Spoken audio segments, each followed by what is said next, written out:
Hi, I'm Dr. Jim Turn, and today I'm going to show you what a typical chiropractic adjustment is.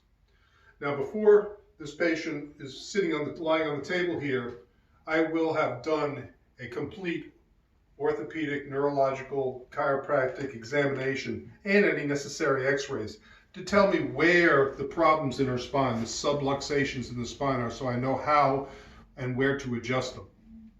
So on a day-to-day basis, one of the things we do to see the balance of the spine is what we call a leg check. And with the patient lying like so, we check to see if one leg is shorter than the others.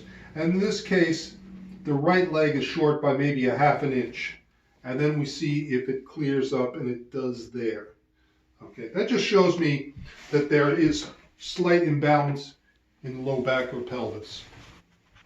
So with this patient, she's got some chronic low back pain, so we generally focus on the low back, but the whole spine will be adjusted.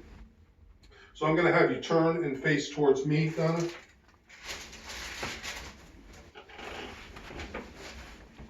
Okay, so I want you to bend this leg up, bring this arm up, put it on your elbow, give yourself a hug. And so what we're doing here is we're tractioning out the joints to get them to end a range motion. And then there's a very gentle motion to move the joints. Now let's turn and face the other way.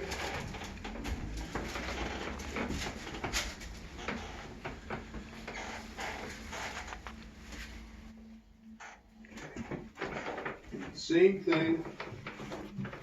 Okay, and let's get your face down again. Now a lot of times we get some subluxations, fixations through the thoracic spine here. So we just want to mobilize that. So take a breath in and out.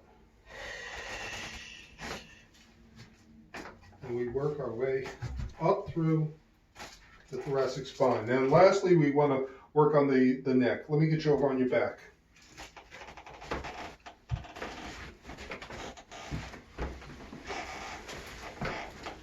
The thing about the adjustment is it's a very quick but gentle motion. We take out all the slack, and we put just a slight motion into there. If you do this right, it doesn't take a lot of force. And that's all there is to it. Okay, let's get you up. Thank you, doctor.